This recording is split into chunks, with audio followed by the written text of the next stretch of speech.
Thanks for taking the time to chat. I appreciate you. I think that you need to be introduced properly. Please, go ahead. Oh, thank you. I'm glad. You know, not many people are like, oh, I don't need an introduction. I think you need an introduction. My introduction is simple. I just like to say that, you know, when it comes to what we've been through in 2020, I feel like you and I, we're survivors. Are there any survivors? Am I here alone? And you know, after you become a survivor, what you do really realize is that it's kind of like, you know, your heart, it becomes on fire. Oh, darling, my heart's on fire. And if you think about it, I feel like everything that happened in 2020, it kind of gave us, you know, some holes that we needed to fill. Hole in my pocket, a hole in my shirt, all of the troubles we sent. But what you need to realize is sometimes those problems, you need to just let them go, man. Let them go. Only miss the sun when it starts to snow. Only Welcome, passenger. Mate, I don't think I've ever had an intro like that. That was spectacular. I love your music. I'm a fan. Come on. Oh, thank you, man. I know we're here for a drop called Sword from the Stone, the Gingerbread mix. But before we get there, I'd like to get to know you a bit more, because the last time I saw you, you didn't see me, but I saw you. You were opening for Ed Sheeran at the Cape Town Stadium here in South Africa. I remember it well. It was a mind-blowing evening for me. So yeah, what a night. It was a great night, because I think that even though we love Ed, a lot of people were saying like, oh, I wish that guy was on stage a bit longer, because you just got such a unique stage presence that I have to agree. I mean, no offense to Ed himself, but you were spectacular. We just wanted to see you. That's extremely kind of you. Thank you, mate. Yeah, I mean, it was an amazing experience, an amazing opportunity for me to play those huge shows. And, you know, I think we played 4 stadium gigs over like 6 days or something. And I just felt like I reached so much of South Africa in that week. You know, you've probably been asked this question before, but just for the sake of your fans in Cape Town, the name Passenger, you know, it speaks to being, you know, a passenger in a vehicle or on a train. You know, the word passenger itself. I'd love to know about the creation of this musical project, Passenger. It's a fairly underwhelming story to start with, but it gets better, so bear with me. Okay, cool.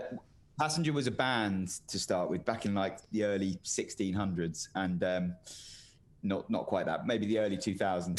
And we were playing for ages, and we couldn't find the right band name. Like it's kind of like getting a tattoo, I think. Like you've got to be sure, you've got to be like it's going to stick for a long time. It's got to be right. We were messing about with all sorts of different options, and it was kind of getting frustrating. I ended up writing a song called Passenger, and I think someone was just like, hang on a minute, that's kind of nice. And so it was a fairly tenuous link at the time. When the band broke up and I sort of went on my solo sort of busking mission and everything that happened, I remember kind of distinctly thinking, like, at this point, do I just call myself Mike Rosenberg at this stage, or do I stick with Passenger? And I decided to stick with Passenger just because, you know, we'd already amassed a small fan base, and I didn't want to lose them or confuse people. But I also kind of thought there are so many male singer-songwriters out in the world that just go under their given names. And I think Passenger just gave it something slightly different. It set it aside. It gave it a bit of ambiguity, a bit of mystique.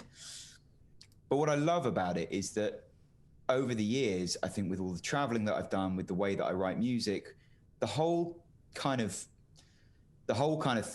like Passenger thing fits so well with the name, and it seems to sort of grow into it year on year even better. So it was a happy accident, I should think. I'm actually intrigued about what other names were down as options, because I mean, you probably had Passenger down there.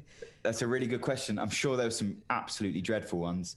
We were just the Mike Rosenberg band for a while, which I felt completely awful about, because it was just like, it just made me look like a massive egotist. I was just like, yeah, I'm Mike Rosenberg and this is the band, but you don't have to worry about them. I'm Mike Rosenberg. And I hated that. And then I think we shortened that to MRB for a while, which just sounded like some sort of hip hop collective, which I'm clearly not part of. I'm not cool enough at all. So yeah, like there are a few sort of bits and bobs floating around. But Passenger definitely felt right at the time. And as I said, it kind of feels more and more right as the years go by. And looking at the guitars, I'm thinking about you and Ed Sheeran. There seems to be such a great bromance there. How did you guys connect? Yeah, I met Ed years and years ago. it was my first summer of busking. I think I was about 23, and I happened to just play in this little pub in Cambridge one night, and he was on the same bill. He was actually supporting me, believe it or not. But he was like 16 at the time. And I just couldn't, I couldn't believe, watching a 16-year-old Sheeran do his thing was pretty jaw-dropping. And, we became friends that night, and we played a bunch of gigs together. And I think then I went off to Australia and did some busking and did whatever. And I came back, and it was just like Ed just had turned into like this enormous pop star. I was like, oh, wow, all right. And yeah, I mean, he's been so good to me over the years, man. Like he's taken me around the world as his support act. He's championed my music to so many people, and has been a huge part of my success. So I feel eternally grateful to him, but also just a really solid bloke, such a generous guy, such a down-to-earth guy. And, considering what's happened to him over the last 10 years and for him to stay so grounded and so real and so decent is testament to his character, really. And now, of course, when it comes to assisting on your music, like Sword from the Stone, I think that's another little connection where you guys will always find a way to cross paths. So a little bit more about this particular song, which I just say the track is amazing. The Gingerbread mix, yes, it's phenomenal. But in terms of the writing, I can feel such great. There's something about the writing in this particular song that I'm enjoying. It feels like a really special song to me. Like I write an awful lot, and I like most of my songs, but every now and again there's something, there's a really special one sort of comes along and smacks you in the face. And as soon as I wrote that song, I knew that I was onto something. And I sent it, I just recorded it on my phone, and I sent it to like my managers and a couple of friends, and I sent it to Ed. And Ed got back to me within like 7 minutes. I think he'd listened to it like twice all the way through. And he was like, what is this song? Like he was super excited about it.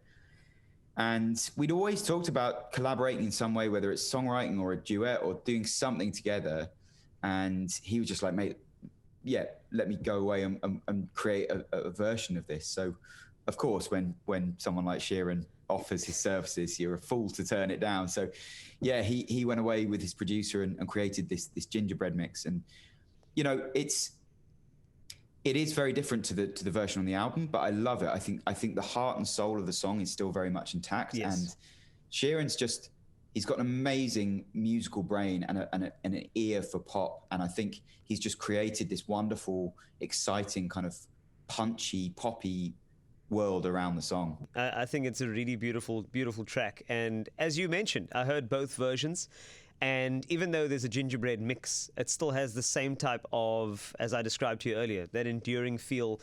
It feels very close to you as a songwriter. And you can always hear it with songs that the material, it's from experience. It's from, what you've noticed. Was that the overall when you penned it? Incredibly so, yeah. I mean, I went through a breakup not long before the pandemic hit. And so it's been a tough year for everyone. I think breakup plus lockdown is not the ideal scenario. No. And I think that song really captured everything that I was going through at the time. And what I love about that song is the verses are almost kind of small talk. It's almost like, when you like bump into your ex after a year of not seeing them, and it's kind of like, oh yeah, cool. How are you? How's your mum and dad? Like, are you all right? Like, how's your job going? Like that kind of slightly awkward small talky thing. And then the chorus just kind of explodes into this like no bullshit, like emotional honesty bomb of like, actually, I'm really struggling. I'm really not coping with this very well. And I love the juxtaposition between the two things, And it's the song is relatable, which is important for any musical piece. Is that it is, no matter who's going through a breakup. I think that's what I love about music, is that we can actually have a shared experience. And if last year was anything to go by, shared experiences, it's the new trend, if you want to call it that. We need to share more, talk more about problems. And when it comes to music, this is the ultimate form of sharing. It makes us feel safe. Yeah, I agree with you, and I think,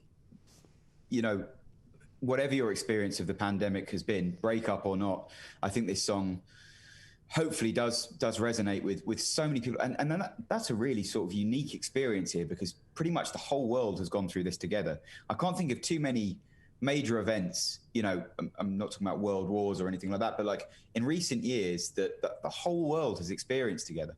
So I hope that this song, yeah, it does talk to people. I hope it does kind of resonate with our shared experience throughout this crazy year. Yeah.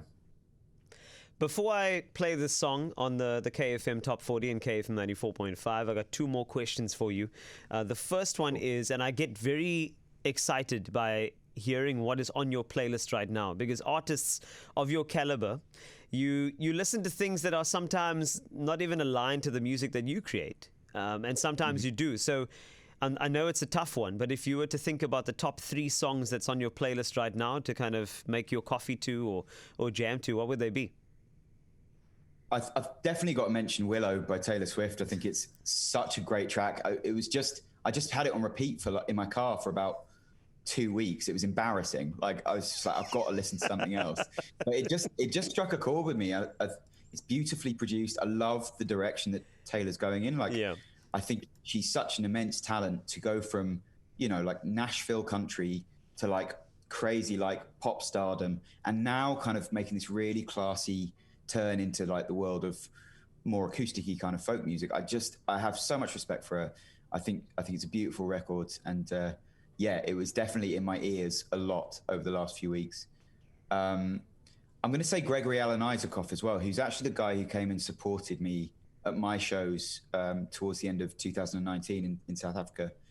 He is of South African origin. He's lived in the States for most of his life, but he's a wonderful singer-songwriter, incredible lyricist, fantastic guy.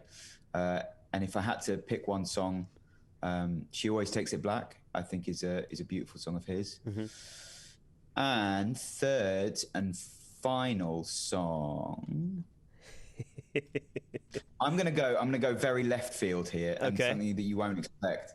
I've got a secret and very sort of like embarrassing love of 80s power ballads. Okay. I'm talking like leather jackets, proper mullets, like wind machines in the video, lots of pensive looking out of rainy windows.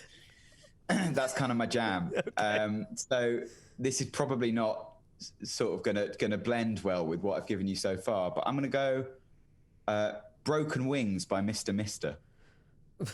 You probably don't even know that song. I do know that song. Yeah, of course I do. Okay. I was worried that I'd no, I think I might be able to crank out Broken Winds or something, but by Mr. Mister, that is amazing.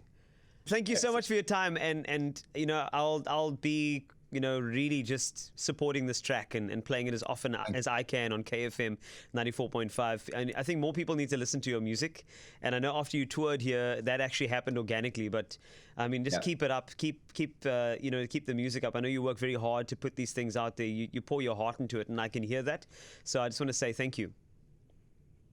You're such a good guy. Thank you. I really appreciate it. And thanks for the beautiful interview and for all of the support. I really, really do appreciate it, man. Thank you.